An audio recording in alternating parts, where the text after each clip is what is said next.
Might be hilarious. Because we've got four people watching, 4 people waiting. Matt's been waiting. He's saying, "Where are you? We're here. We're here." What I should have done is started before Phil was here, because I could have pretended to be Holly Willoughby and said, "Are you okay? I hope so. It feels very strange indeed sitting here without Phil, but he's here." So it's kind of ruined that joke, so never mind. I feel shaken, troubled, let down, and worried for the well-being of people on all sides, especially after Tom Lynham dropped that ball. Is that what she said? That's what she said. Yeah. Bloody Tom Lynham, she said. Oh. I'll scrap the Magic Weekend now. Just take it back. Leeds can, not have the 2 points that Castleford got. But it's obvious which is the first game of the season Wakefield are going to win. Well, the first game next season. No, it's going to be on Sunday. Well, no, I mean, do I go? I mean, that's the big thing. I don't even know who to email. Connor's Oh gone. no, who do you email? Good luck, Connor, in your future endeavours. Yes, at the gas board or wherever yeah. it is you are. It's, I think I hear noise. Matt says, hopefully back next year at Newcastle. I mean, we will talk about the Magic Weekend, obviously, because it happened. Phil, you were there on the Saturday. I was. I watched it on telly. Was Kevin Sinfield there? I mean, his book was all over the place. It's on the adverts. The adverts of him were there. Yeah. No, I don't think he was actually physically there. But must be the only his place he's presence, not been. his Yeah. presence was. We We thought we'd pay homage. Yeah, and image of the week in League Express, which is a nonsense anyway. Not the League Express, but the image of the week. They've given it to got my sound on. To what's his name, Tyson Fury, who I've hilariously muted mentions of on Twitter, so I didn't know he was wearing a Queensland shirt, but it should have been. Oh, thank you very much. I come bearing gifts. Mango biscuits. With these turnip caramels, you're really I'd spoiling like to us. see your notes are pretty comprehensive this week. No, yeah, totally blank. No, they're on the other side. They're on the other side, look. Oh. This is my dessert. Sure. Surely Donny Weir's sons with the Donny Weir shirt on was the image of the week. Not that image of the week, it could have been anything. Tom Lynham dropping the ball. I don't know. Was it magic? For the hours you were there? There's a couple of things I think need to be mentioned that probably aren't included in the because the crowd went up it was a huge success, without wishing to appear in any way negative about something that has the seeds of being a great event, but we don't actually know what that is. Firstly, it doesn't half help when the weather's good. Yep. Yeah. And it was glorious, and it felt fabulous walking around the city beforehand when all the shirts were there, because the sun was shining. You wanted to have a coffee out in the open or meet up with people outside, and I think if we were being honest and saying it had been pouring with rain, it wouldn't have felt quite the same. So that's one thing. I think the other thing is 1,100 more people were there. I'm not sure that justifies a concept. I don't know if it's a selling point when you say it's the 6th best crowd we've had out of 16. That might have been. That 1,100 could well have just been Warrington fans who were playing a lot better this year than they were last year. Here's the obvious example: Lee and not Toulouse. Yeah. So I think before we get carried away that just because the crowd went up when we're still coming back from years where COVID interrupted. Yes, there was a rail strike, and I get that. And yes, there's a cost of living crisis, but I'm not sure that we've got any more people that went there who wouldn't normally go to an ordinary round of Super League games, and that's where you have to make the economics match the fact that those who went had a fabulous experience. My question to you would be, how many Geordie voices did you hear inside the stadium? One, I spoke to Jordan Robinson. Doesn't but quite slightly, count. doesn't quite count. But do you know why are Newcastle we general doing manager. it? It's the question that we need to ask. Yeah. And what are we hoping? I was told by somebody who looks at the figures that anything over 60,000 attendance gives a profit back to the clubs. So again, 63,000. It's not going to be a huge amount to each of them. No, I think. Is that sufficient reason to do it? I love Magic Weekend, so I'm biased, so I think it should stay, to be honest. So I'll put my cards on the table. I enjoy it as a concept. I think it's great. But you're absolutely right. The numbers have gone up ever so slightly. Cost of living crisis, rail strike. Nevertheless, I was surprised actually how healthy the crowd looked. I wasn't necessarily expecting it to be up. So maybe that's why it's seen a little bit more positively. The fact it is up, although albeit crowds have gone up this year, as we've talked about before, across the clubs. So yeah, I think the point remains for IMG and the RFL. If this was a cash cow, it would be staying, wouldn't it? Mm. I suspect it's not a cash cow, and so therefore you have to wonder what's the purpose of the event if it's not about raising revenue. Why does it exist? Keep going back to Newcastle, you're not sort of fulfilling this idea that you're spreading the game necessarily. If you keep going back to the same venue, because I thought one of the ideas really to begin with, it was about taking it to different venues, which I get. But I think as a city and as a venue, it works really well for the fans, doesn't it? Yes. Because you're right in the city centre, you're right in the heart of things, a bit like Cardiff, whereas it didn't work as well at a place like Murrayfield, out on the edge, etc. So Liverpool. yeah, for the same reason. So I think it's a bigger picture question, isn't it, about what is the purpose of the event, why does it exist, and then if you're going to retain it, it has to generate profit. Otherwise, there is actually no point doing it. If you're in a business to make money, then I mean, there is such a thing as a loss leader, and you could do it if you felt that what was coming back in commercially, the broadcast time that you were given, negated the fact that there was hard cash at the end of it. I think that there's a balance. Yeah. I think the issue that was that Robbie Jones was talking about as he was assessing whether it had been a success or not at the end of it, and gave away absolutely nothing, was clearly it probably has to move. Yeah.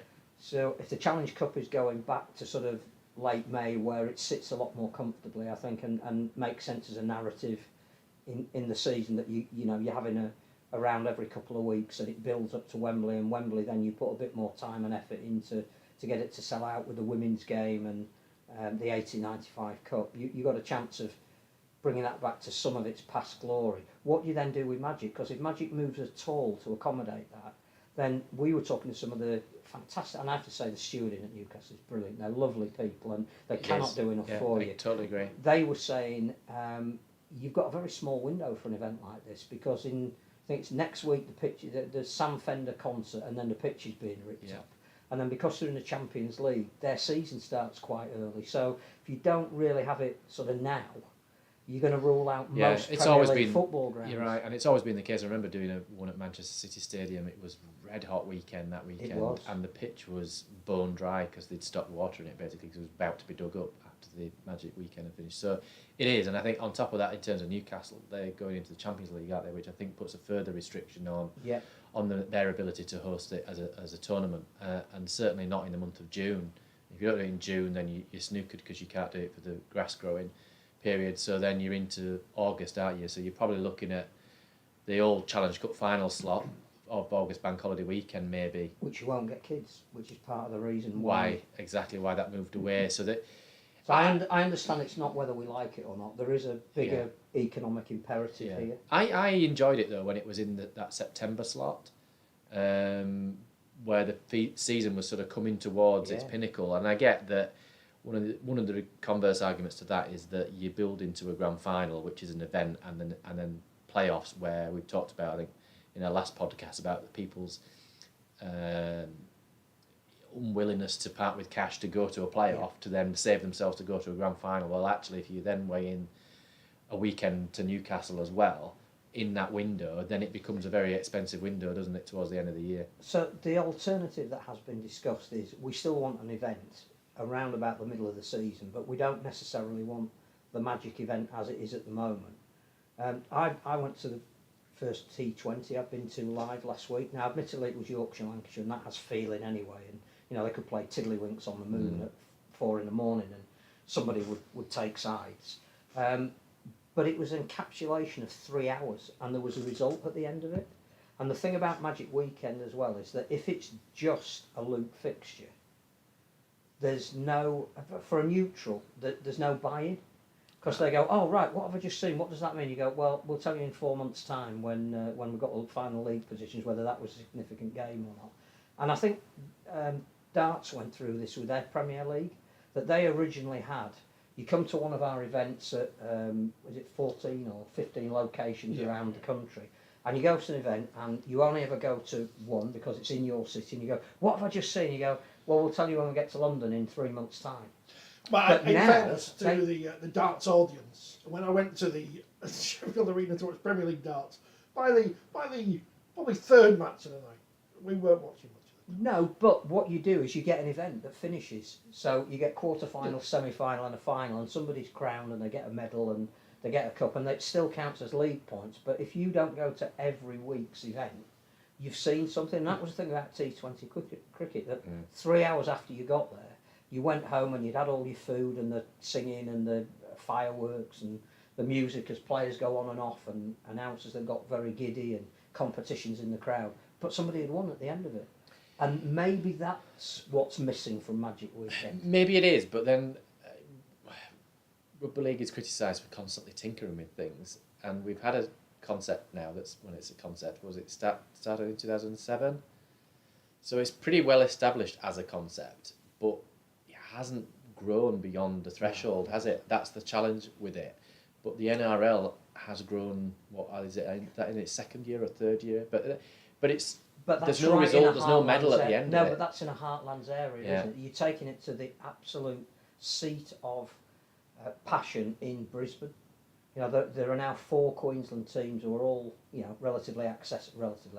It's still a long But way people from will probably town. drive 2 hours to get to that stadium. But that's Australia, isn't it, where people are used to driving distances, and that Yeah. 2 hours in the UK seem to be a long way away, isn't it? And I think the other thing about that is we know that we'll talk about all the results and there might have been some surprises and some great performances, but the difference I think at the Brisbane one is you genuinely don't know what any of the results are going to be before you get there, because their competition is so much tighter. And I think as a neutral, we looked at the fixtures and we were probably unfair before it started at this Magic Week and said, oh, Saturday looks interesting, and Sunday might be a harder sell. May not have actually physically turned out that way, because, you know, arguably Warrington and Hull was probably the game of the weekend, and that was the last game on the Sunday. But you can go to Magic Weekend in Brisbane and go, I'll watch any game because I genuinely don't know who's going to win. The danger for me to go to like a nines tournament is we did nines before and it didn't work. So we're talking about going back to previous things that have happened before and them not being done right. So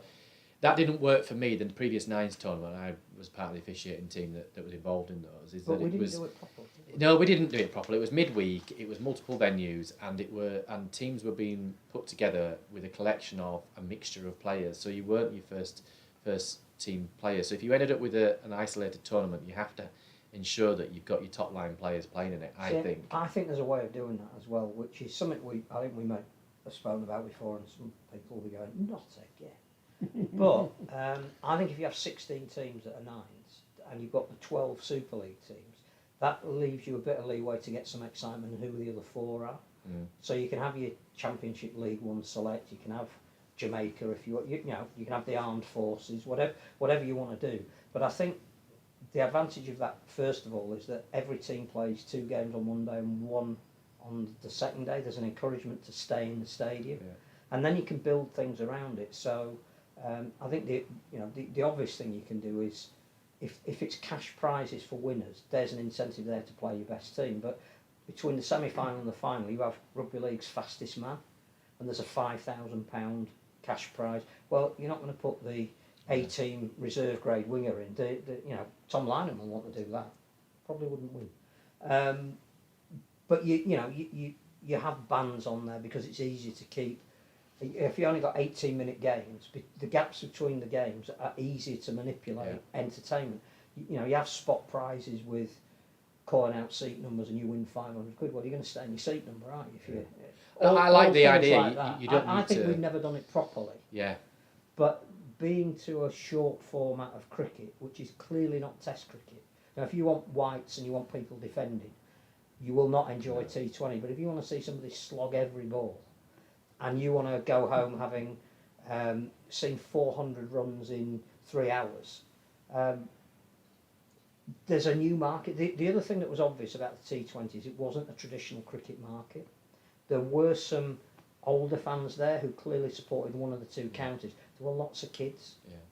There weren't lots of kids at Magic. No, I didn't see many, I must admit.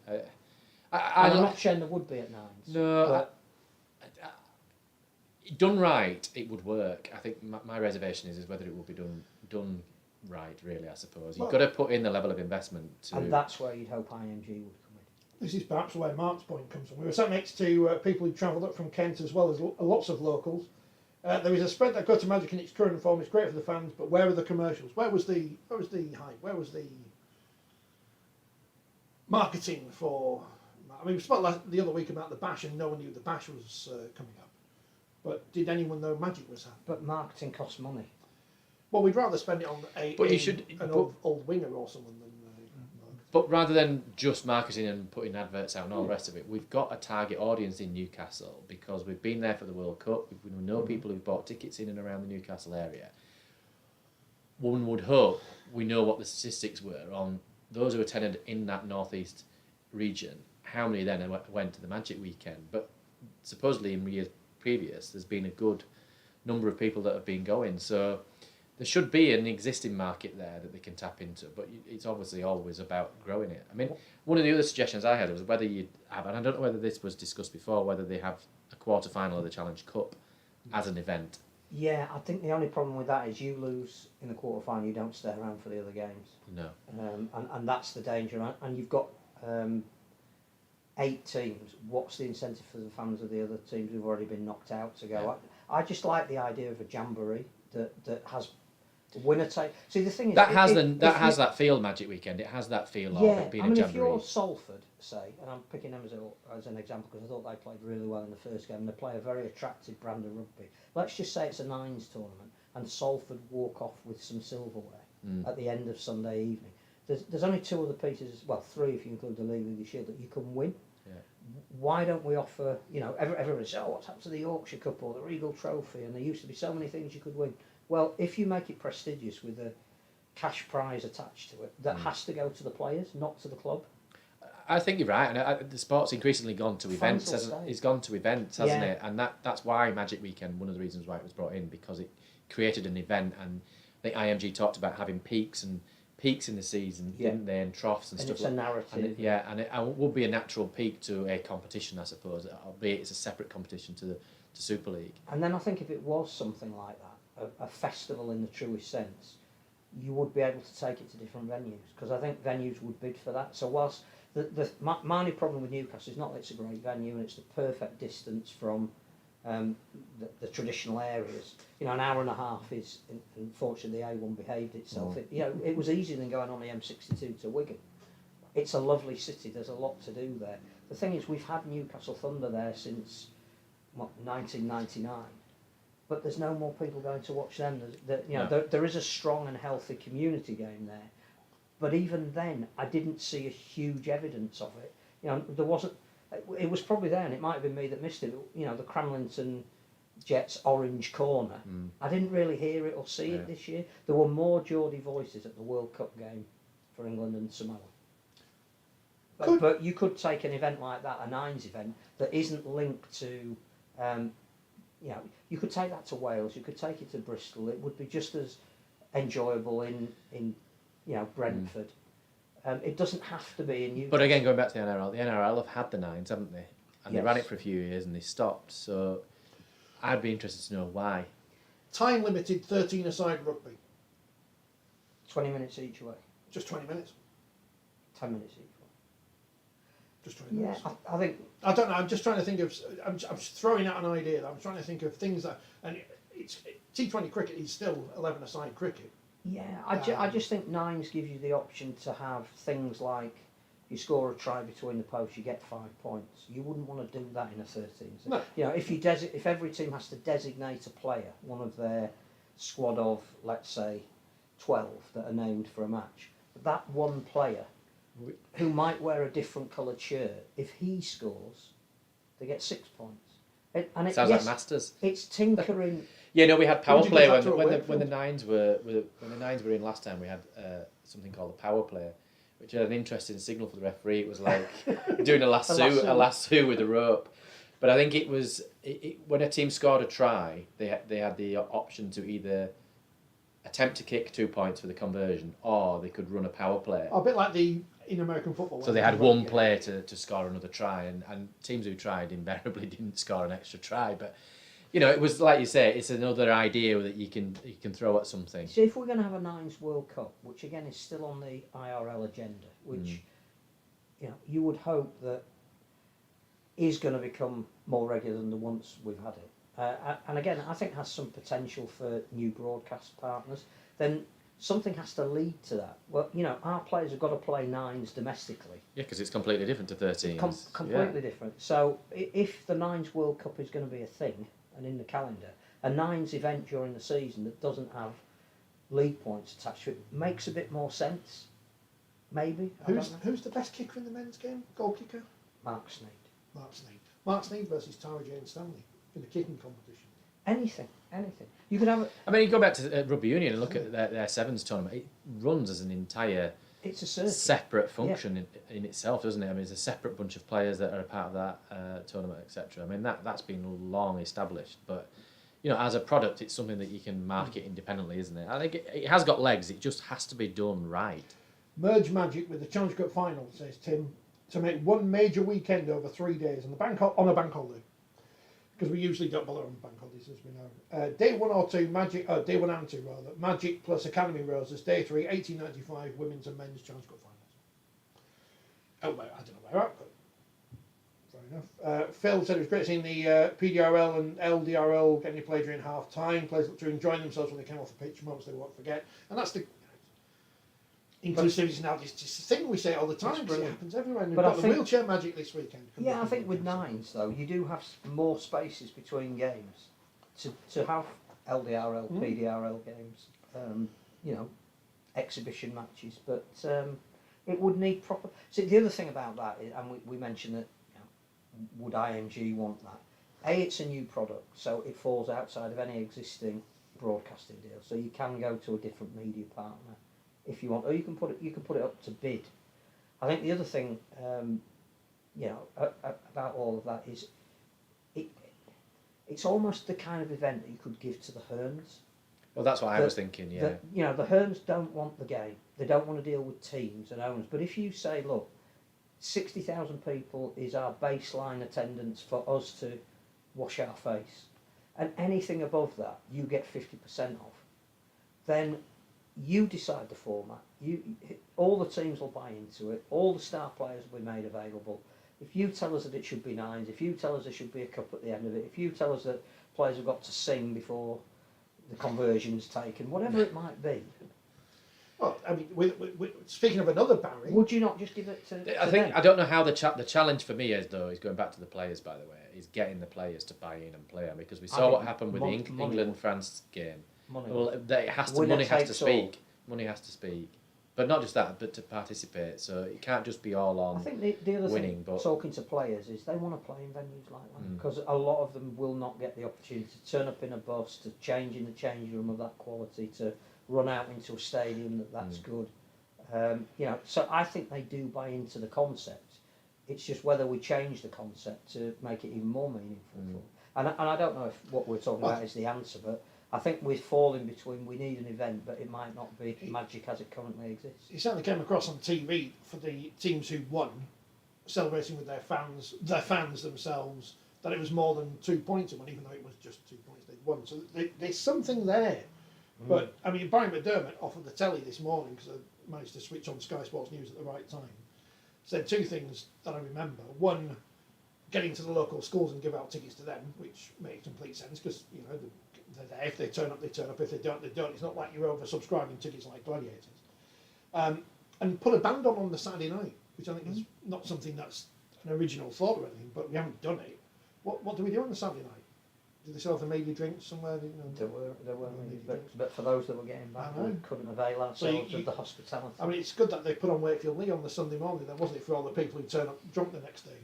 But I think, again, we talked the other week, didn't we, about the Manchester City stadium and the plans to extend that and having that fan zone. That would be perfect for something like that, under that covered space between the sort of hotel and the back of that extended stand, to have a band, to have an evening of sort of entertainment and that sort of stuff for the fans, where they would gather, food and drink. Yeah, it would be great, actually. That. So we know there's plenty of people who go to the music after racing that are not interested in the racing whatsoever. They're just there to see whichever band are on. So we know people will pay 20 quid to go if people are paying 20 quid for the Magic Weekend just to see the band afterwards, that's 20 quid we've got that we wouldn't have got anyway. So You pay 20 quid to go watch all 6 games, I think. I mean, it's incredible value.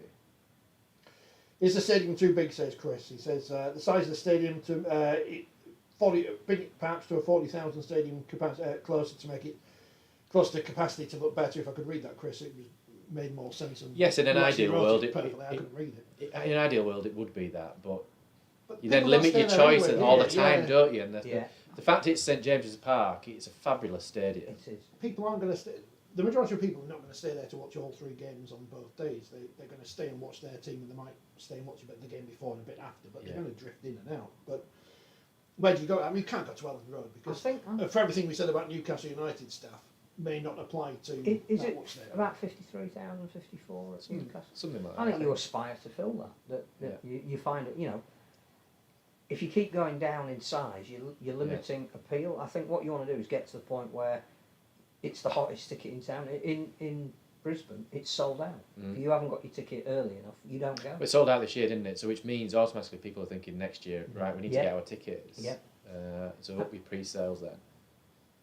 So I think 53,000 is about right if we're serious about putting on an event. But Could you have it in Nottingham, says Matt? Yeah, well, Nottingham's one of those places we said before for things like this or an England international, certainly, rather than Warrington. the thing about Nottingham is you've actually got 2 venues.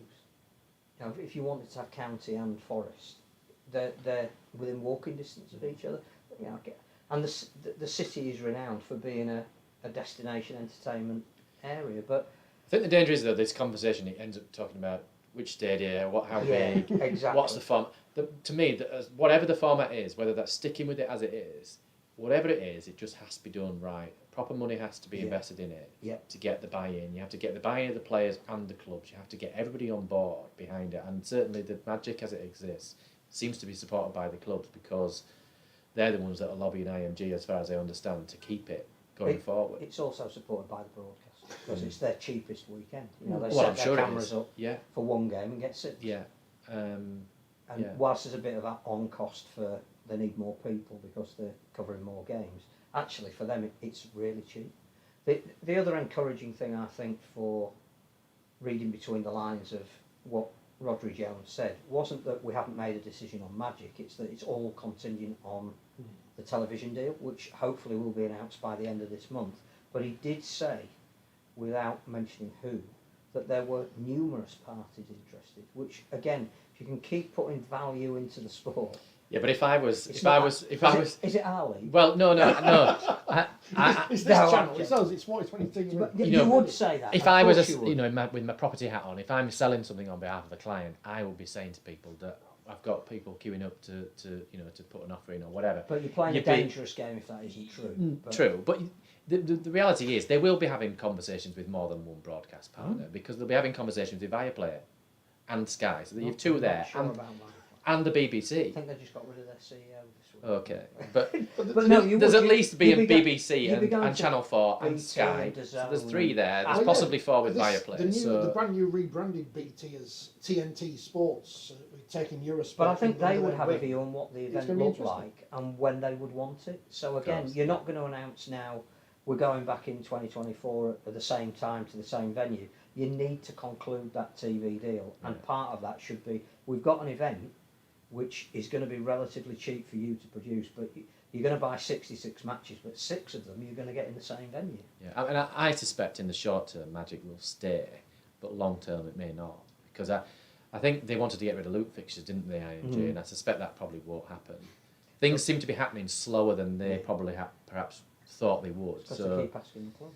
well, the TV deal's not happened probably as early as they thought it would, which pushes decisions back, doesn't it? It makes it difficult to make decisions on next year.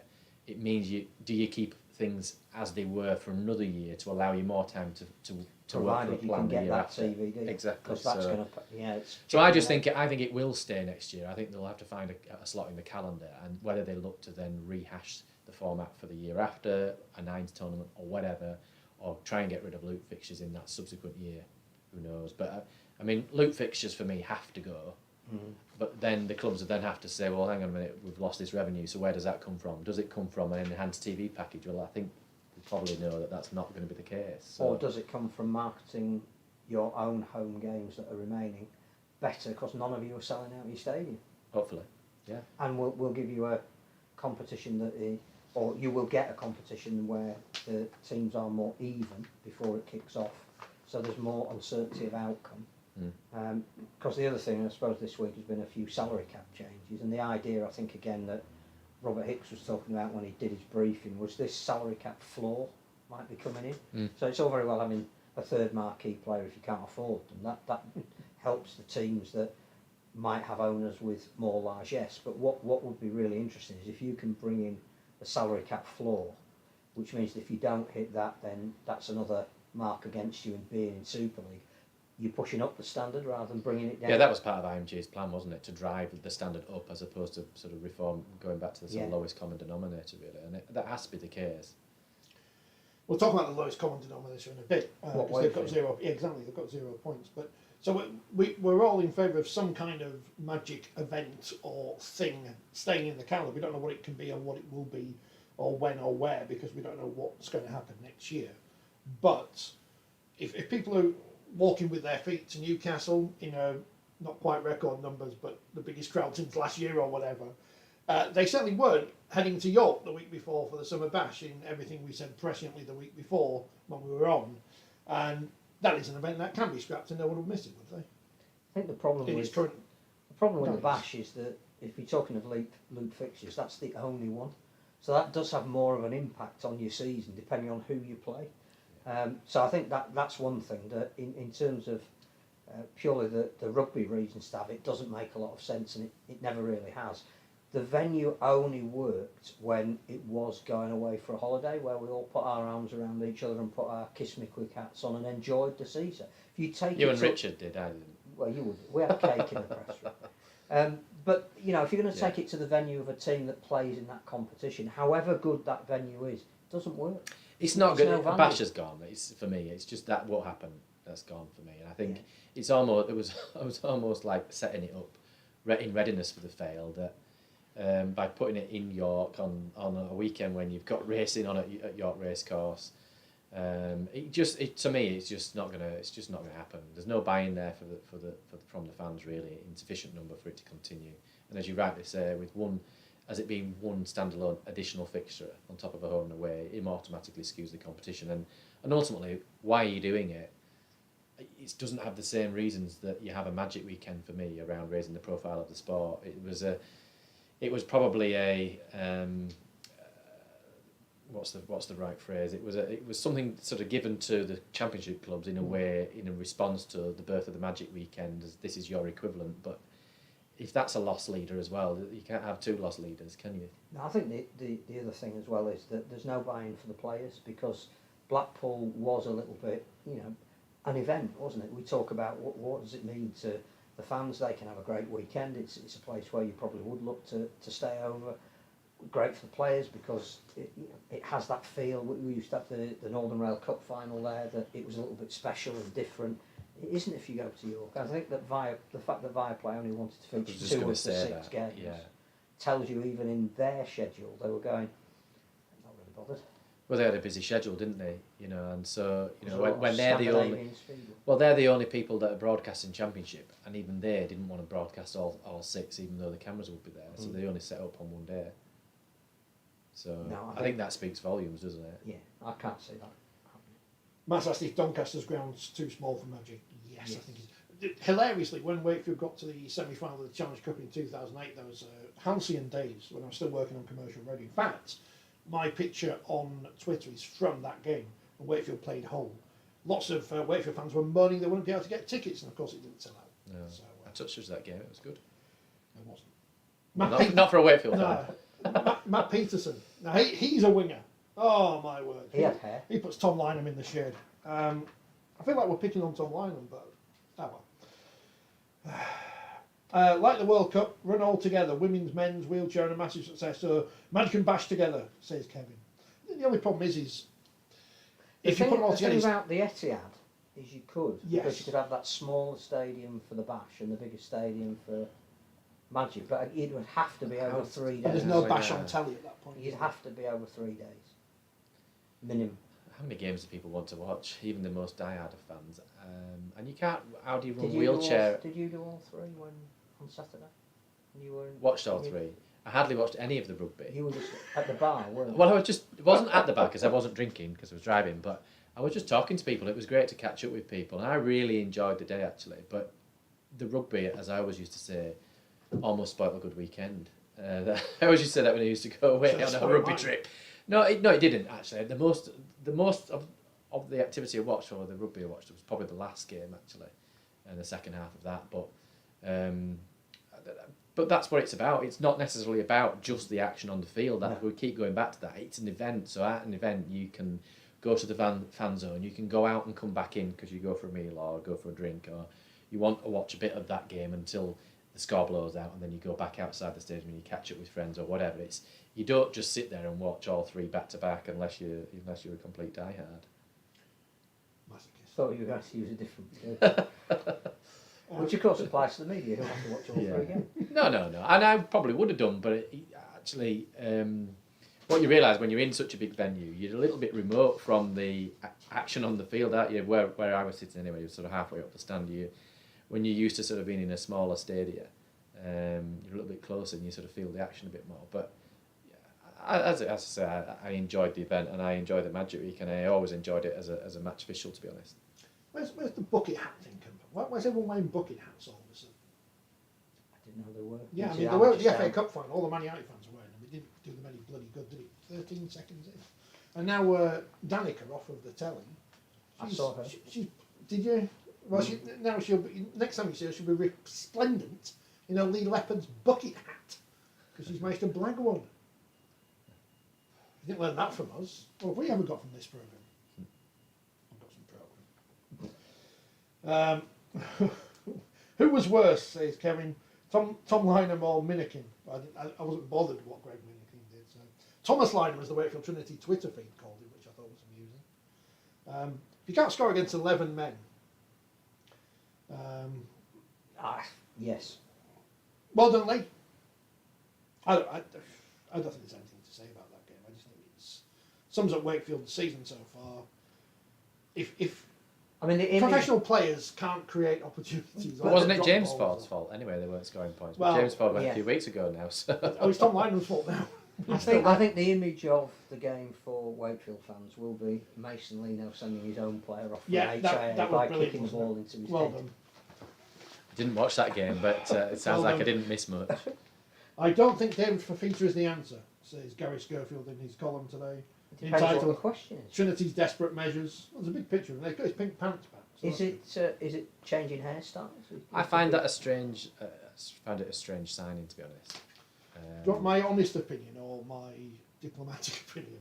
I don't know. I don't know if that's more a play to the fans than to the team. Yeah, that's Because all. Because my impression of the team, disrespectful to the players. Well, my impression of the team is that I think he at times upset his own team with his own behaviours and his own standards.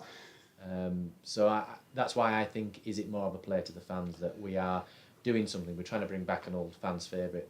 Was he a fan's favourite? I don't know. Yeah, I mean, well, two elements of the fan base. People saying he's made a sacrifice to come over. Come on, grow up. He's getting paid to be a professional rugby league player. If he wasn't getting paid enough, he could stay at home and do whatever he's doing. He'll probably be being paid more than playing for the entrance or whoever he was playing for. It's nonsense to call him a servant or this or that or the other. But you've got to ask, why was he dispensed with in the first place, and why suddenly is he going to be the answer bringing him back halfway through? Wakefield don't need halfbacks. They need people and it may who be that create. Luke Gale makes his debut on Sunday, and the combination of Luke Gale and David Fafita beats Leeds, which will please the Wakefield fan base. But they've signed 5 players, didn't they? 2 of whom were their own juniors that they were bringing back and that they were paying anyway. So why are suddenly they the answer? And we do wish Jack Croft well, because he was carried off. David Fafita, who was very expensive, and 2 Frenchmen who didn't appear in the squad this week. One of whom I don't even think has been registered for Catalan Dragons, even though he supposedly was in there. I don't know how that is anything other than panic. And the worst thing for Wakefield wasn't the way they played against Leeds, it was the fact that Castleford picked up 2 players. But London have signed Corey Norman. Yeah. They've signed Dean Farrer. Who so actually is a great centre. Those 2 signings would walk into the Wakefield team, I would have thought. Well, the So other what thing, are they paying them? I mean, David Hughes has got money in his pocket, hasn't he? And for a team that aren't going to get promoted. well, the other thing, although they had a good win against Widnes. They did. The They've got a new coach as well. I don't the know other if that's thing been about announced. Wakefield is that they've got to deregister somebody to bring Fafita in, which they haven't publicly announced. So again, there's an overseas player who now knows his surplus Because of to the overseas requirement, register, yeah. which again doesn't foster, unless it's an overseas player that they want to get rid of, that the other players don't like, that the coach has said he doesn't figure in my plans, that's fine, but it's very hard to bring a guy in and debut and not tell you who the guy is who's got to go out to accommodate him. And I know Tangana has broken his arm, and so he might not play for another couple of months, and I know that he's coveted by some other clubs if he becomes available. But again, one of the things you have to do when you sign for Fafita is say who you're getting rid of, or It's the word in Sky is desperate. I just don't. It just doesn't make any sense other than that you're playing to a certain element of fans who worship him as if he was the second coming. But he's just a prop forward. Yes, he's got passion, but passion's a completely overrated concept in professional sport because they should all be trying out there. They're not getting paid to do a job. If they're not trying out there, then they're failing. They should be sent. he managed to get Ben Reynolds sent off. That was good. If you gene up the crowd and dancing on goalposts or whatever, that's not your job. Your job's to win rugby league games, and Wakefield didn't win many rugby league games with him last year, and they ain't winning any games with him this year. And they'll probably It'll win make no 40-0 on Sunday, and he'll be the man of the match. Yeah. I mean, Tom Lanham had a good But game neither against you, Hull the or, other week. neither you or I'll be allowed in the ground. No, I don't know who to email to let us in. But it just smacks of... You would have thought in the past if the club would have had offers for him, that they would have been wise to have taken them. Which they did. And they should have taken them. But then again, I would question who authorised the signing of Tom Lanham. And I know this sounds like we're picking on him, but he's going to be a well-paid player to be on the wing, and he's not good enough. And I don't know, that's not his fault he's not good enough. That's the fault of whoever signed him. Although I've got a feeling that person may not be at the club anymore. But he went to Featherstone last year and pulled up 0 trees, and he comes back. But he gets a free pass from some because he does funny interviews in the media. So, oh, look, Tom Liner, maybe he's saying something funny. But if the panic button was pressed before the weekend, what button are they pressing now after Castleford beat Leeds? Self-destruct, I don't know. But here's the other thing. Fans will say get rid of Mark Applegarth, but he's not the problem either, is he? Because who's going to come in and coach them? I've got every sympathy for what he's been trying to do and the position that he's been placed, which I know he took on in good faith. Of course. As you would. I think it said something about the lack of confidence and organisation that when they were 13 men on 11, the only chance they fashioned, Lynham dropped the ball over the line. But even for an hour of that game, they had a man advantage. I don't remember Wakefield making an overlap. But surely in training you practice playing against 12, because how many yellow cards do we get on average in a game? So there will be typically in, I don't know, every second game or whatever, the chances are you're going to play at least 10 minutes, probably against 12 men. So you would expect them to practice that, so you can create your overlap or whatever in a little bit in an easier way. Get your grubber kick in through that gap that wasn't or shouldn't have been there or whatever. Attacking the side where there's a defender line. The other thing that I think gets forgotten in all of that, because everything you said is valid, is that was a hell of a performance from Lee. They're very being good, aren't down they? to They're very good. 11 and then 12 men for the bulk of the game, to be so dominant. They were creative. I was watching that game thinking, who has got the extra player here? And how Ricky Lutelli wasn't on the choice of potential man of the match, because he was the man of the match. I thought it was absolute. Every time he got the ball, he threw absolute fear into the Wakefield defence, and because of that and the way he played, and clearly Lachlan Lamb took the eye, and he's a great player. But I thought Lutelli absolutely terrorised Wakefield out wide and gave the impression that it was Lee that had the extra man and not. I'm convinced they get to Wembley. I'm convinced they get to the Challenge Cup, because whoever, not saying they've got a walkover against York, but you'd expect them to beat York on current form and last year's form. But whoever they get in the semi-final ain't going to want to play Lee in a one-off game with the way they've played this season. Well, they're fourth in the table now. It could have gone third. Yeah, just behind Wigan on points difference, and only 3 points between them, so they could have done with Catalan scoring some more points on Saturday. And Or 2 points if your boys hadn't got over the line, they would have gone third. Good old Max Jowett. Beaten Wigan. Yeah. Beaten St Helens this year. Beaten Warrington this year. Beaten Leeds.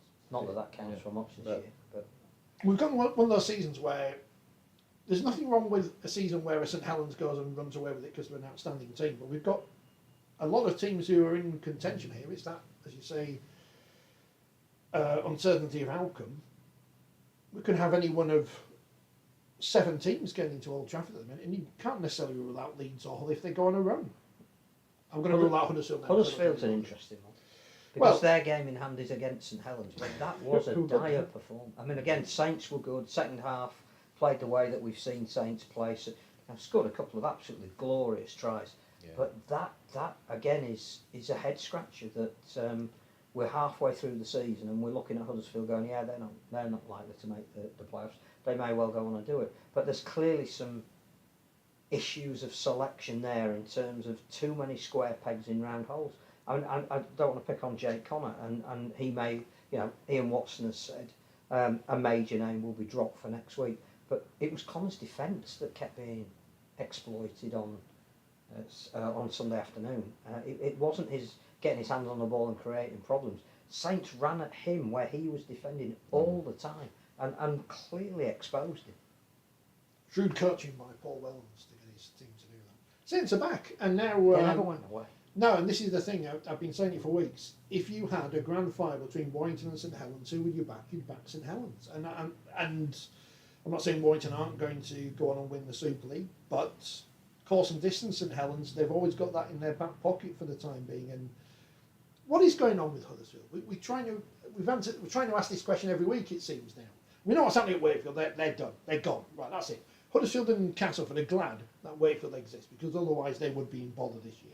And we'll talk about Cass in a bit, but where do Huddersfield go? There's nothing for them to play for at all. They're not going to make the top 6, he says. Well, as they're going to win. Looking at the table, you've got to have 16 points at the moment to get in that top 6, aren't they? So they're 3 wins behind at this stage of the season. At what, halfway through the year, are we? Thereabouts. So it's some ground to make a cup, isn't it? But it's not impossible. But they're going to have a sharp turnaround in form. I mean, I don't know. I didn't see the Castleford game the week before. Obviously, they beat Castleford, didn't they? I don't imagine it was the most convincing performance. And who do they play this week? Warrington away, who of course need to bounce back again themselves. So I don't know. I think it's worrying. If you're a Huddersfield fan, I think it's worrying for the club. I think the thing about Wakefield is you knew from the assembly of the players and the spend on the salary cap that they probably weren't going to be making the 6, that survival was going to be their aim. You looked at Huddersfield's recruitment and all the previews that we did sort of in January, February time, and went, well, all the pieces that Ian Watson would want, he's got them now. And I know they've had some injuries in key positions, and I know he's talking about bringing Ollie Russell back this week.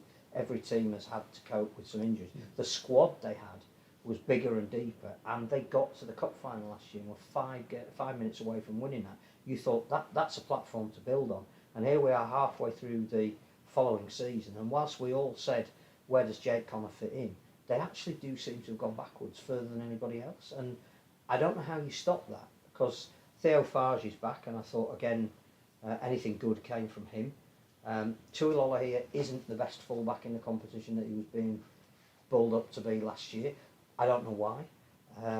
I'm not sure, waiting for Ollie Russell to come back, who is a good half-back, but again, wasn't the first choice when everybody was fit. He's now going to be the answer. There are some very experienced players like Nathan Peets, Chris McQueen last year, who obviously was one of the top players, that they're just not playing to that level. They're just not performing. I mean, you've got Jake Connor, who's going to the NRL, isn't he, next year? I'd be very surprised if any NRL club was interested. But he's only signed at Huddersfield for 1 year, hasn't he? I think it was more Hull could see that they didn't want to than...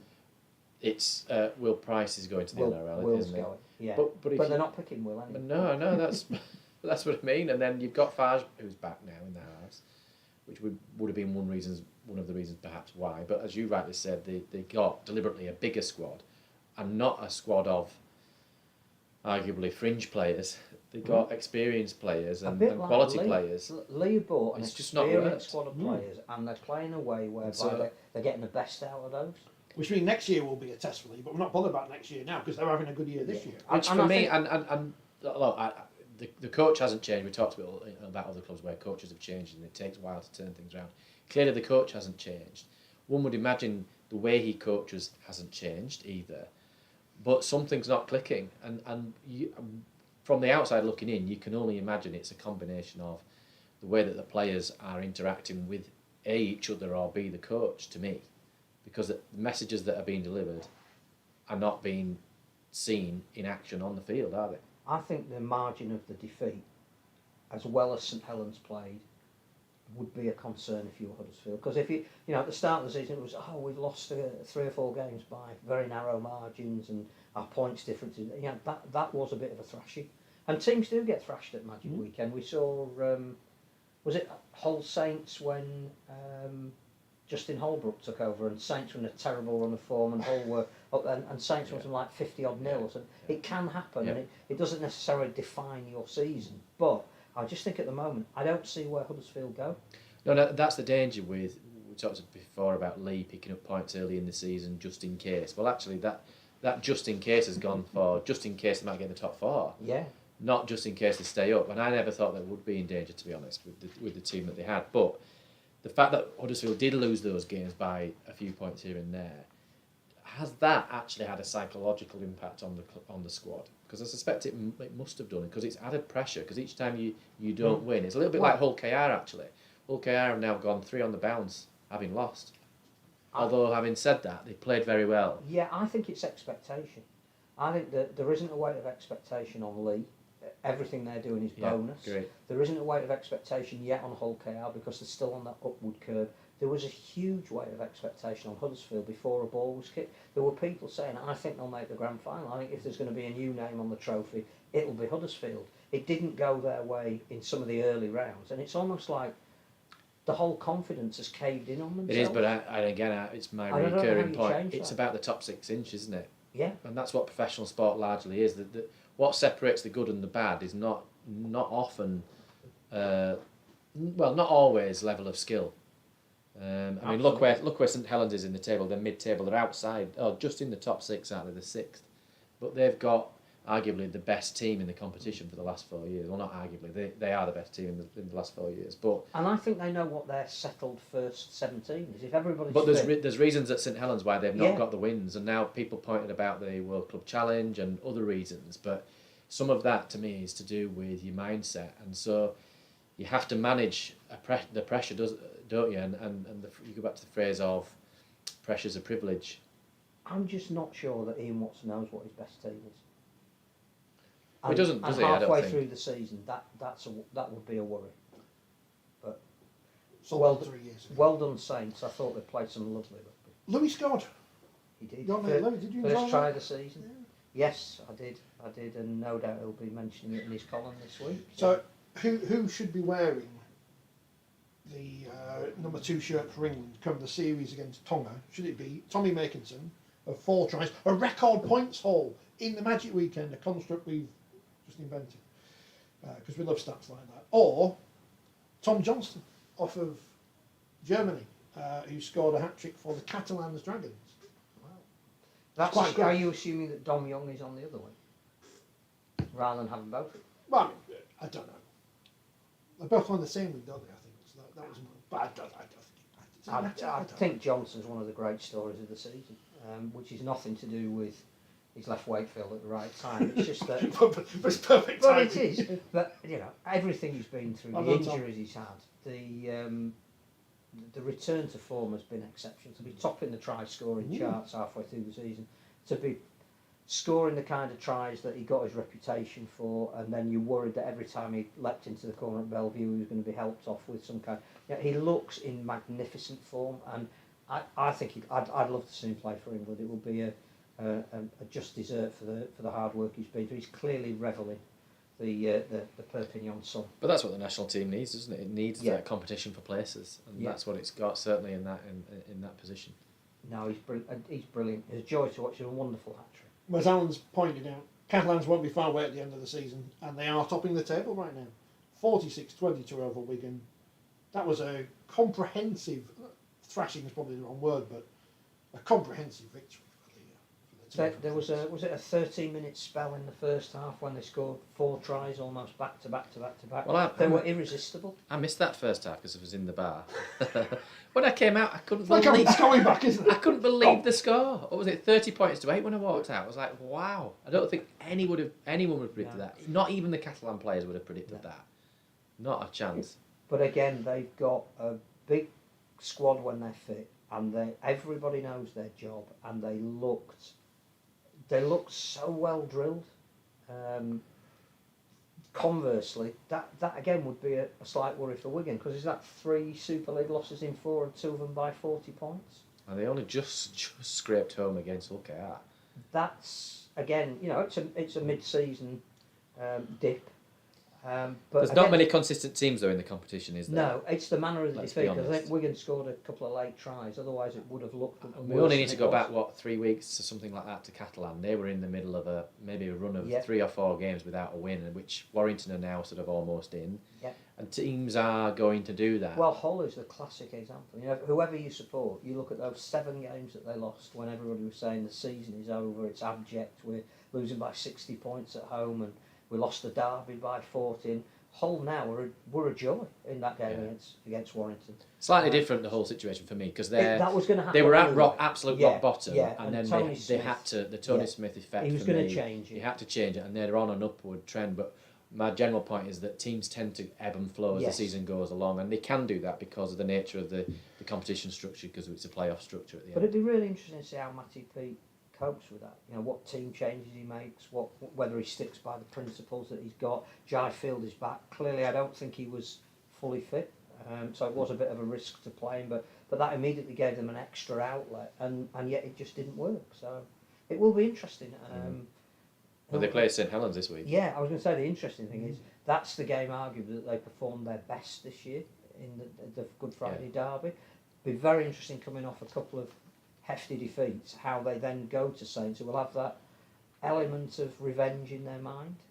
And off the back of a great performance at home. It's another tough test for them. I think it's a big game for Wigan, really, like that. Salford Hull KR, first game of the weekend. Everyone's crowd. filtering into the Biggest crowd for a first game at Magic Weekend. Yeah, I saw that and I thought, well, it's probably not surprising because invariably they put Catalan on. Yeah, or Toulouse. Toulouse. Toronto. Yeah. Good game, enjoyable game, a lot of good rugby. Yeah, I didn't think it was as good. I thought that would have been a really entertaining. I didn't think it was as entertaining as I hoped it might have been. Okay, I made too many mistakes. Yeah, it was a bit stop-start, and I appreciate there was a long injury in there as well, wasn't there? It was a little bit too stop-start for me, but... But Jordan Abdul will be back either next week or the week after, and I think that will make a difference. That Jez Litton is a great auxiliary hooker, but I'm not sure he's a half-back. Yeah. Matt Parcell was great, but I think Matt Parcell being spelled a little bit is even more dangerous. Yeah. I think we should underestimate Salford at our peril. I think they are a team. Again, the two meet each other in a fortnight in the Challenge Cup. That's going to be a great game because one or other of those could go to Wembley. I agree, and that's why I said to you, I know I ended up not being selected by the BBC. I would have, I think, if I'd have been the BBC, I'd have selected the Hull KR Salford game because I don't know. I mean, having said that, obviously the way Hull are playing at the moment, they're both interesting ties, those. But yeah, you'd fancy the chances of either of those sides getting to Wembley, given that you only need to win that fixture and you're in a semi-final, and then you're 80 minutes away. But yeah, I just think Ryan Brier's been reinvented this year. He's such a danger. And he's playing with a level of confidence, isn't he? That Twice seems he to be. linked and created brilliant tries, and that I don't think that's an element that Salford have had. I think we know how good their halfbacks are at controlling the game. I still think Brodie Croft is one of the best players. Jake Clifford is now coming into the kind of form that will be parallel with what Brodie Croft did last year at Salford. Croft is a joy to watch as a creative halfback, and he can do that because Sneed is the ultimate organiser and kicker.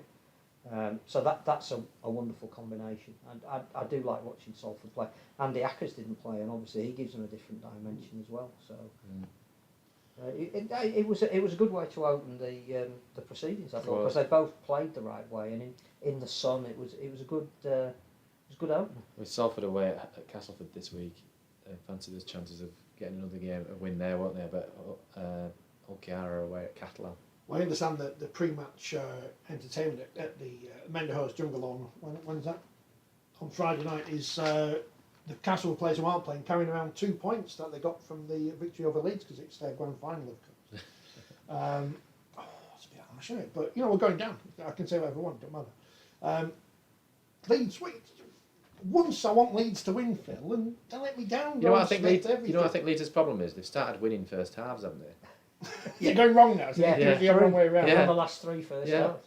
They've got. They need to stop scoring in the first half and just save it for the second. Or maybe have a man sent off. They've gone from being you're not going to know what they're going to do from one game to the next. To you don't really know what they're going to do from one half to the next. To now not knowing what they're going to do within a half. But is this unstructured rugby? Is this what it is? I think part of it is, and it's excuse. You take 7 players out, and you lose arguably their form forward in the warm up, which means you've got to put her back on the bench and restricts your injury. You know, Tyndall didn't come on until a minute from time, so you're basically playing with one less on your bench. Yeah. That is disruptive. So as well as Castleford played to win it 10 down with 10 minutes to go, too many people playing out of position and not enough quality on the field. And Andy last said it. They knew in all the build-up that was the perfect chance to beat a team that was going through some adversity. So I was sort of walking out with them. Well, not walking out with them, but it was the last game of the day, wasn't it? So obviously people were streaming out the stadium, and Leeds fans had the sort of their heads down, and they were chuntering. It's going to be a long way home. They were sort of saying. I thought, well, yeah, I know that obviously they're having a really up and down season, but I think I'm with you. I think the injuries on that for going into the game and then on the game had a big impact on the outcome. I would ask the supporters of Leeds, and I mean Leeds runners and Leeds United, do you ever listen to the words of the song that you sing? Because it talks about ups and downs and stuff, but it seems you like the ups, but when the downs come around, you're all blaming everyone. Well, no, they're only blaming Daryl Alford in the same way that Wakefield fans are blaming Tom Lynham. At least no one's sold your stadium to purchase Sampdoria or something. So. It's never one player's fault, is it? No matter what happens, it's never one And player's fault. to be fair, it's never a winger's fault. You've got severe structural issues if you just blame a winger. It's a 17-man team effort, and it's 80 minutes. So in the last 10 years at Wakefield, it's either been Tom Lynham or James Child, who's retired now. So that was one of my favourite messages we had on the in the old Radio Yorkshire days, blaming you for Wakefield losing because we never won any games. That's true. But because we were rubbish. Any refereeing controversies did you pick up? Ben Reynolds getting sent off. Well, bear in mind, I haven't seen any action from Sunday because it was my son's second birthday party. So I've seen 1 or 2 clips of tries. That fabulous St Helens try I saw on Twitter was just incredible. That Tommy making some offload pass. It was incredible. So no, I haven't seen the send off. I don't know anything about it. Was just so I've not really seen. And we've had the disciplinary. We've got 2 matches. Everyone's been 2 bad. matches. Yeah. I don't think really there was much controversy on the Saturday, to be honest. I know 1 or 2 people were concerned about the first sin bin on the first game, but it's a late challenge. It's on a kicker. It's high. I think it makes it difficult for the referee to perhaps not sin bin, and then a few minutes later, there's an opportunity where the referee's going to take it with both hands and show balance in the fact that Coote I think ends up going off for a HIA anyway, but he's clearly hit directly in the head. Yes, he was falling, so there's a mitigating circumstance. So the sin bin seemed spot on to me. So from a referee's perspective, Magic Weekend is a challenge because you've got usually for the first time all 6 games on TV back to back, all with a video referee. And so automatically, the referees under greater scrutiny and their video referees. And you've got 10 jobs to do, because if you're not refereeing, your video ref. If you're not video ref, you touch judge. And if you're not touch judge, they'll all double up you're pretty getting much. The drinks in. So. Yeah. So, but no, in terms of the decision making, it's, from one game to the next, you've got to have consistency across your competition, because if you don't, then it highlights it. Yeah. I think Aaron Moore came in for a bit of criticism early in the league game that he did? Your game? But for sending... No, I think there were quite a lot of set restarts. Oh, was it? It might have been Marcus Griffiths gave a lot of set restarts, but I don't think any referee was. Marcus does like to give quite a few set restarts, to be fair. But But I didn't see that. I didn't see that game, and I'm being tongue in cheek there. I heard a comment about the slowness of one of the games. Yeah, Rowan Smith was talking Rowan about Smith that, was complaining about the cascade. Yeah, but I saw a bit of that game. The second half, it didn't seem especially close to me. And look, when the referees sit down and do the reviews, Opta will have started all the play the ball speeds, and they'll be able to determine whether the play the balls were slow or not. Yeah, and I think again, players are making a lot of errors in their own quarter, which is not. So many errors. There were so many errors in that Castleford Leeds game. It was so many. To be honest, two poor teams actually. Yeah. No, they were, and again, No, it's close. If people want to point a game being close isn't the same as a game being quality. No, absolutely not. And that point remains for the week before when Leeds played Saints in the Golden Point game. It wasn't actually, in terms of quality, it wasn't the best quality game. Was it entertaining?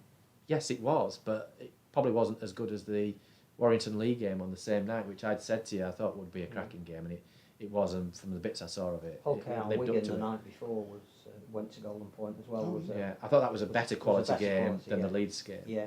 But the fans have voted. They like Golden Point. Yeah. They were all tuning in that. Yeah. Oh yeah. Big viewing figures for Golden Point games. We were told. Yeah, and ultimately, that's why Golden Point was brought in. It was brought in because there was evidence that people will tune in when they know their game's going to Golden Point. So. But I go back to what's the point of Magic Weekend if there isn't an outcome at the end of it? So if Golden Point excites people, particularly those who haven't watched many of the previous 80 minutes, but they'll tune in like we do when we hear there's a penalty shootout. Yeah. Who did not watch Ross County versus Partick Thistle yesterday? Straight. Right, he's finishing out Rugby League, straight over. Fantastic entertainment. I mean, for me, I personally don't like Golden Point because it ends up being a drop goal-a-thon if you're not careful. But then it is in the 5 minutes before you go to Golden Point. Possibly, but then it just there were 9 missed 1-pointers in that Leeds St Helens game. But then you end up with which half of them came before 15 minutes of Golden Point, the last 5 plus the 10. But I'm not a big fan of it, but I know why we have it, and for that reason I can accept why we've got it. It must be a Dewsbury thing because Anthony Byrne has written to Rugby League and League Express, and he's saying that we should get rid of Golden Point because when he came back from national service in 1954, which is before ITV existed.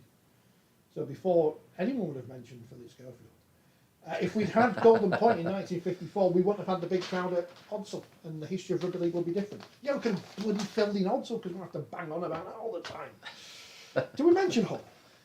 It's not that long ago that we got rid of Challenge Cup finals as a replay. It was still down. It was in the last, 10 years or something, that it was still down as replays. We just didn't end up with draws, luckily, at the end, or unluckily, at the end of 80 minutes.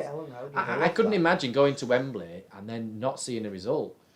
That seems bizarre. So I can remember 1982. We went back to Ellen Road. But did people not walk away just deflated?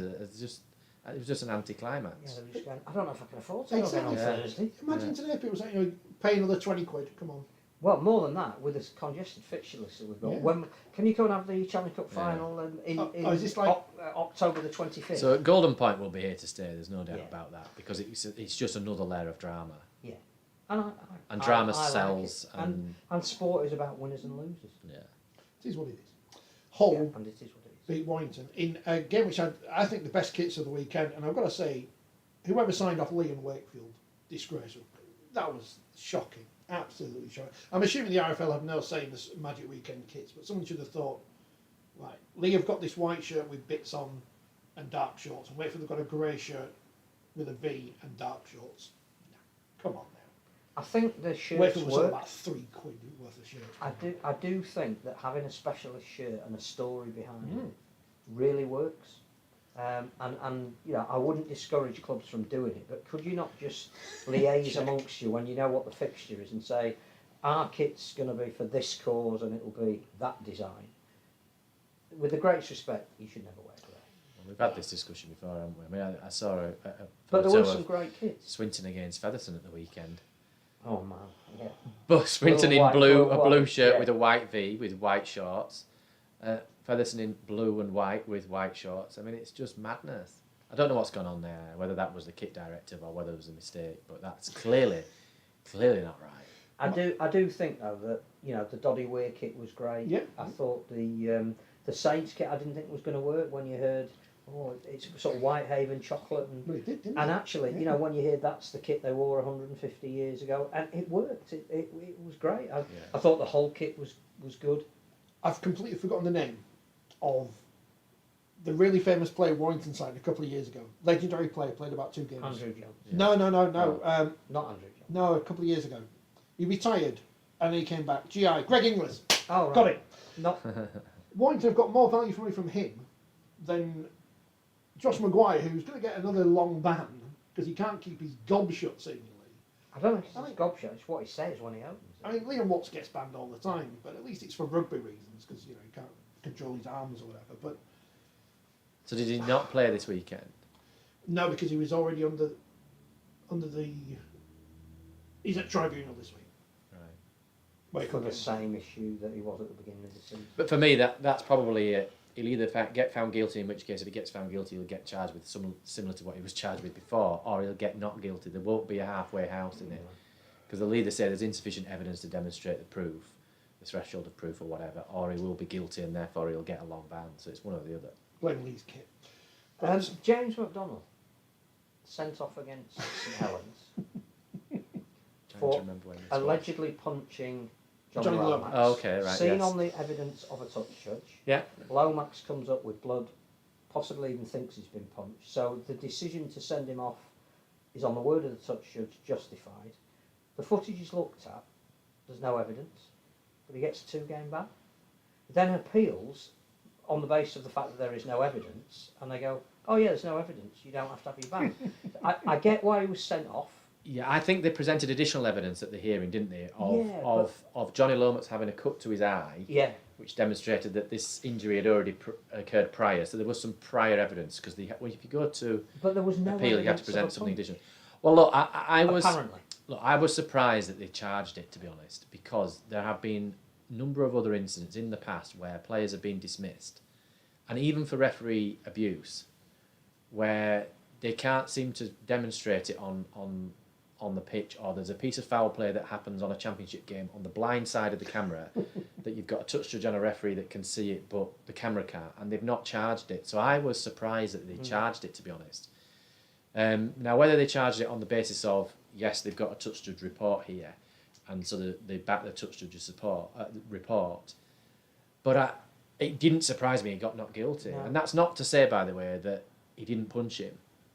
I'm not saying that the touch judge necessarily got it wrong, but look, to send a player off is a big decision. So one would hope that the touch judge was adamant about what he saw and ultimately reported to the referee. And the referee really Doesn't have any option. well, he has almost no option. If a touch judge is saying, "I've just witnessed player X hit player Y directly with a punch in the face," you're a brave man to go against your touch judge. It was just the charge. I just thought, look at the evidence, because people were saying didn't say anything. The television cameras were saying we didn't say anything. To then charge him and to then have that charge knocked down, I think it's almost where the procedure of deciding how you're going to grade it and what the punishment is doesn't fit the crime, and you're opening yourselves up then to look ridiculous. Possibly. The reverse argument is they've let it play out in the full due process. So in effect, it's gone to court, hasn't it? And, Yeah. and they've let the case go to court, as opposed to the Crown Prosecution Service saying, no, we're not We're going to dropping the drop. Yeah. We're not going to proceed with it. So they've let it go the full course, and justice has been seen to be served, hasn't it? Yeah, the danger in that is that you end up potentially looking a little bit silly, but look, somebody might have produced another angle that showed there was a punch. I don't know. I've been surprised because there's enough Sky camera angles. Absolutely. And they would have had access. What normally happens is Sky would normally, at the end of the game, would put all the different angles of an incident together on a tape. Yeah. And that would go to the RFL. So they would have, in theory, and I'm not saying they did, but in theory they should have had access to every single camera angle. And if it doesn't get picked up on every single camera angle, then you do have to question whether actually the touch judge, what he did see, what he thought was a punch, wasn't. And look, That's fine. Yeah. I don't think anybody had a problem with the fact that if somebody genuinely saw that, yeah, then if there's evidence that didn't happen, why go to the points. No, I accept that, but I didn't think he would be charged, so I was surprised. So Lauren Oden match review panel. That's what I'm going to pitch to ITV. I'm going to go and tell you that. Hull beat Warrington in the final game of the weekend. I got distracted by kits, and another topsy-turvy game. Warrington, can't say they didn't bother, can you? They're at the top of the table, but they've dropped off from where they were at the start, and this is something you can throw at a Warrington, is that they may start the season well, but the whole point of this thing, which is why St Helens have won so many grand finals, and why Leeds have won so many grand finals, is because they know when to win, or how to win, at the end of the season. And Warrington still haven't proven that to us yet. Now, we're not there yet, of course, but you would have fancied them to beat Hull before the match. Hull have got better, of course. You certainly fancied them when they went 12-0 up early on. Yes. And I think that would be the concern for Darryl Powell more than anything, that having got into a position of absolute preeminence, even Tony Smith was saying, at half-time, I really don't know how much energy that amount of defence is taking out of us. And Hull came out at the beginning of the second half and blew them away, which is to Hull's credit. Well done Josh Griffin on getting his hat-trick as well. But Hull played some lovely rugby, and for a while Warrington couldn't live with that, which again, I would be worried if I was, not worried, I don't know. I think Darryl Powell must look at what a team needs to win the big games and say it's not quite there yet. Because his record in finals would suggest that. No, I would say that. Josh Maguire could have played, says Kevin, but he was injured. There you go. So it's even more value for money. That was Magic Weekend. And all in all, it was all right. On the field was great, the weather was great, the atmosphere was really good. It's whether it has a future, and I think the one thing that keeps emerging from Magic Weekend is I don't think there are too many sports that have all the teams in one place at one time, and that's a USP of a Magic style weekend, and we need to trade on that. We're not perfect in our behaviour, we never have been, but what we do when we get together in a festival type atmosphere, it was wonderful at about 11:30, just as the gates were opening, to be stood near that grass where the gate is into the Chinatown, that grassy area, and there were so many people of different kits, all having a coffee or an early beer or a picnic or just embracing each other, and not many sports could do that. no, I think it's a special event. I do, honestly. I hope it stays in one form or another. Warrington are good when they have the ball, but when they don't, they can't hold the team out for long, says Kevin, and he watches them every week, so he would know. In the Championship, quickly down the card, Batley beat York, nearly 3,000 people. Free entry, and our good friends Colostomy UK were curtain raisers. Well done, everybody. Spoke to Andrew Henderson last week, so go watch that video. I mean, it wasn't exclusive, it was part of a press conference, so I just thought I'd pop along and ask him some questions. Craig Lingard did well to get from Newcastle final. He wore that bucket hat. His bucket hat. He started it. He started it. Featherstone beat Barrow 64-4. That was the game with the colour clash. Swinton won at Keighley 32-28. So that sounds like it was. What's happened at Keighley? Well, they've got no coach. Well, they have a coach. Well, they have a coach. Jaimel Coleman, I think, is coaching them. But again, changing the coach and saying that they expected more from that squad has backfired. Yeah, I think there's more to it than that. Because the results, okay, they hadn't won. They had some mixed results, but I'm not. The way you'd expect, aren't they? I'm not sure I would have expected Keighley to have been much more where they were at the time. They've dropped down the table a little bit now, haven't they? There's still only 2 wins outside the play. Yeah, it's the Championship is such a tight competition. It is. I mean, I don't want the league table. What, you're in 10 points on 11th with Keighley on 10 and York on 10 points. So that's positions 9, 10, and 11 all on 10 points. You're not far off to. I mean, Halifax, how well Halifax have played. They're only in 6th, and Bradford, having got rid of their coach, are 5th on 16 points. So other than Featherstone, it's all to play for realistically. They won the Bulls, that is 28-12 at Newcastle on the Friday night. Whitehaven beat Sheffield. That's the big result of the weekend, isn't it? Yeah, great, 40 points to great 26. Toulouse 28, Halifax 22. So obviously the Panthers winning at half time pushed them, and the other result. Again, 5,000 there is not a bad. What was it? Somebody said that Toulouse hadn't had a home game for 6 weeks.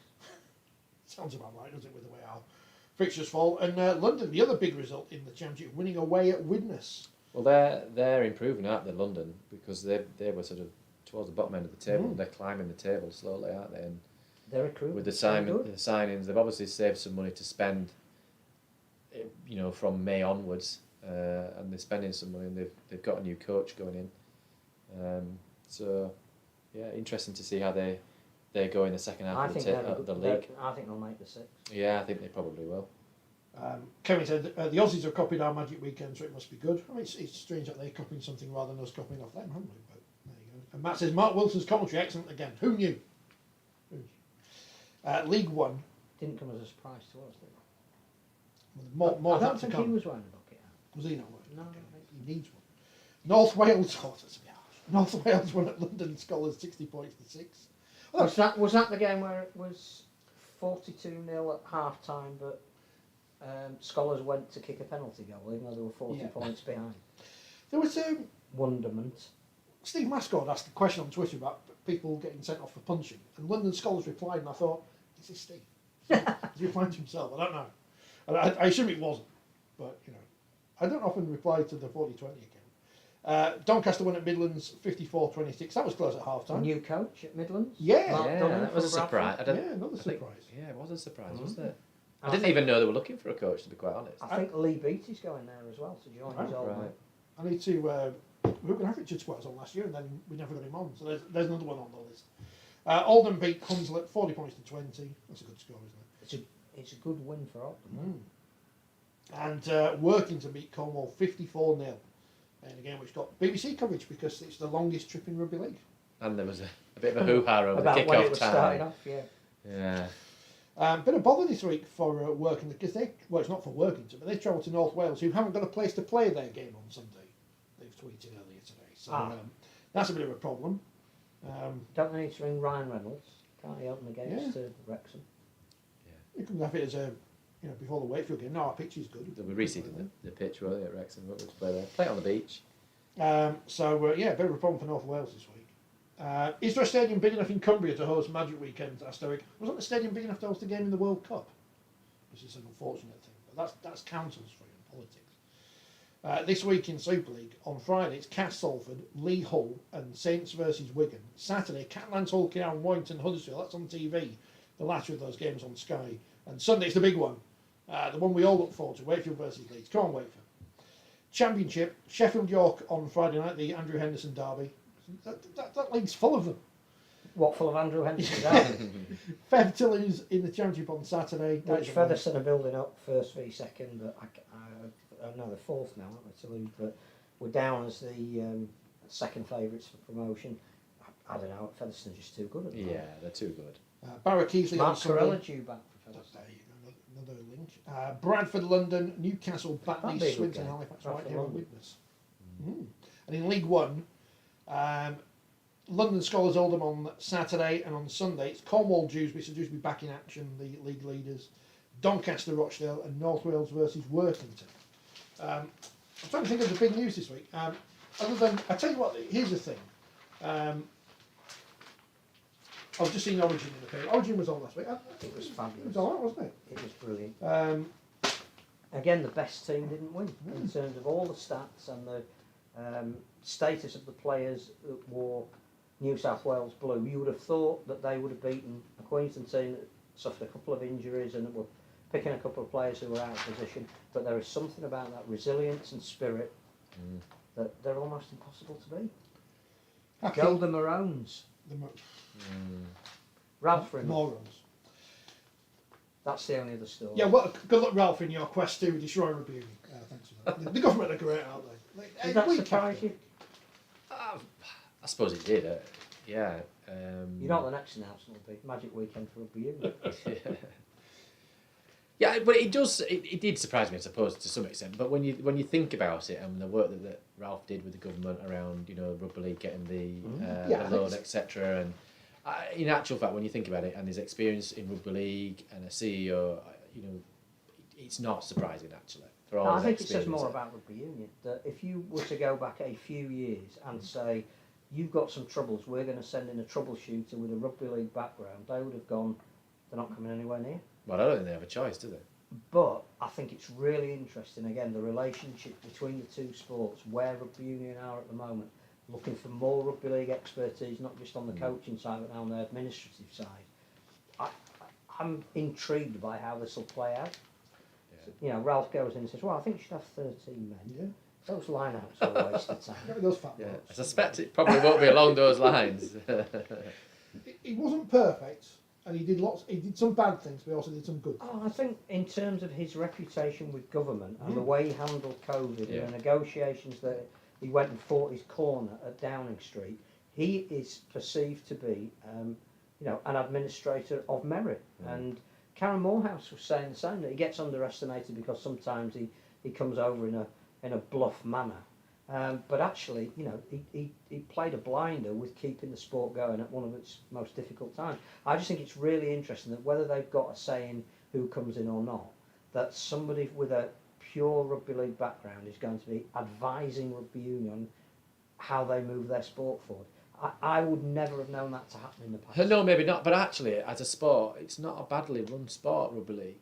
No, for what it is. For what it is. It generally cuts its cloth accordingly, and for all the critics of the salary cap, it's not that often that we have clubs go. I just can't envisage a meeting in the wood-panelled offices of Twickenham where the owners of Rugby Union are being told what they need to do by someone who is versed in rugby league. It's a really interesting dynamic, and I think it says more about the state they're in at the moment. But they're in a mess. Rugby Union's in a mess, they're in a isn't it? massive mess. It's hilarious, isn't it? It's absolutely hilarious. Let's not beat They've around been the bush, it's hilarious. bailed out too often by an international game and not addressed the issues that they have, which not for discussion here. I just think going to even the government saying you need to get a rugby league guy in.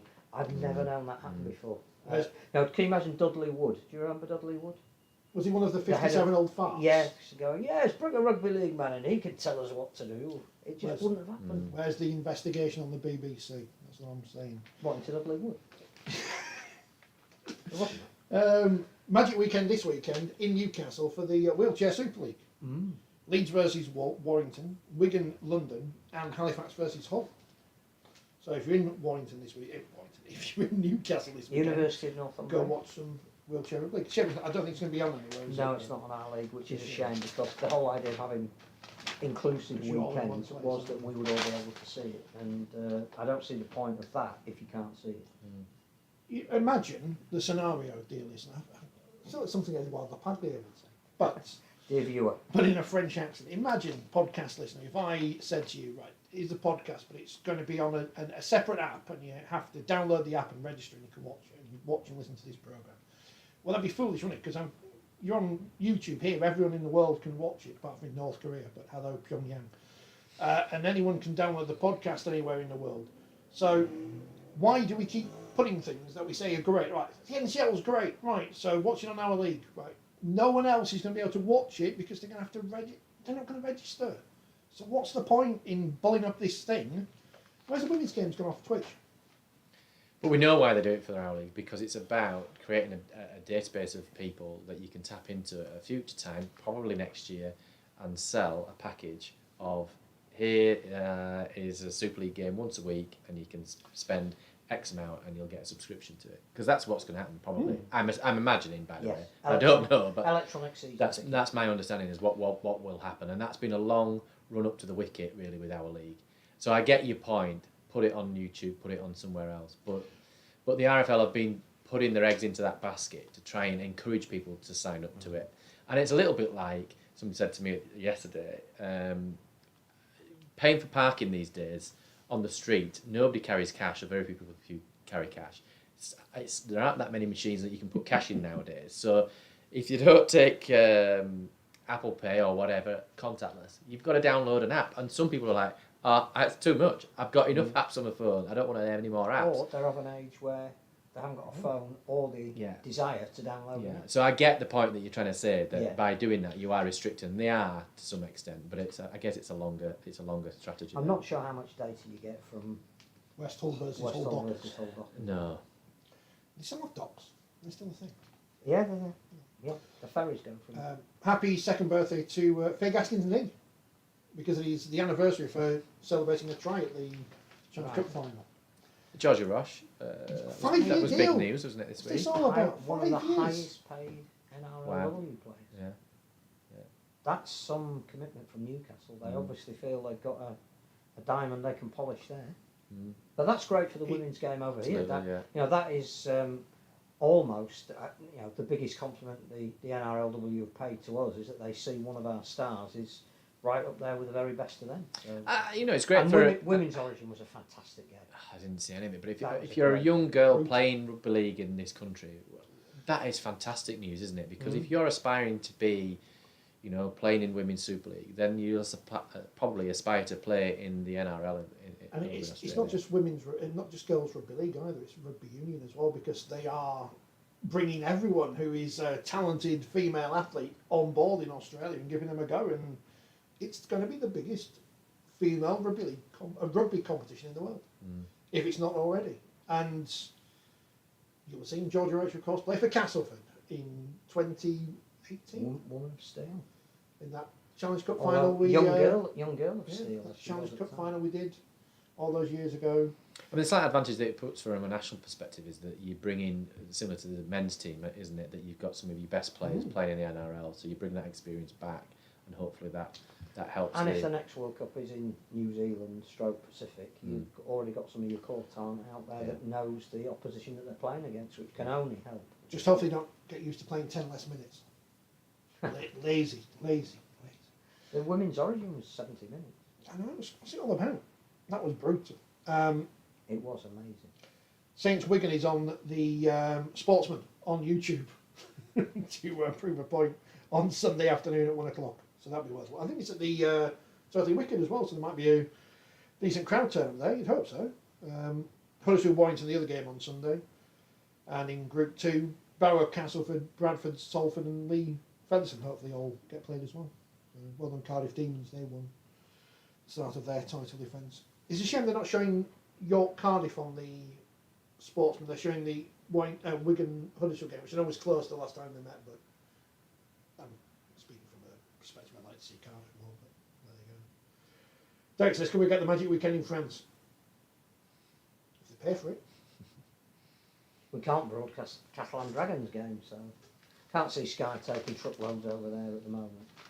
Be nice, but People complain that Newcastle's too far. Do it on someone's phone. Has anything else happened? I don't think so. Nothing on what's going to happen with the. I did enjoy people were moaning about the European Championships being cancelled when they weren't going to pay any attention to it anyway. But there will be some international rugby league this autumn, whether they World Cup qualifiers or not. When they're not far off announcing the Southern Hemisphere what they're doing. And I think one of the things Rodri talked about, didn't know whether he hinted at, was about More internationals for next year. There might be a programme announced for the end of next year. This year. that's plenty of time to cancel it, isn't it? That's good. Isn't it? Anybody who hasn't bought Kevin Sinfield's book yet it's should there. buy it. Do you have some copies available? I do know where there are some copies available. I feel like having seen it in the flesh, and the man in the flesh, he's a machine. He's a machine. Then when you walk towards the shop, there is his head again, his book and everything.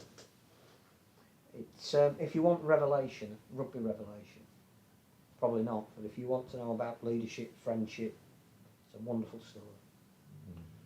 Well, we know his rugby career anyway.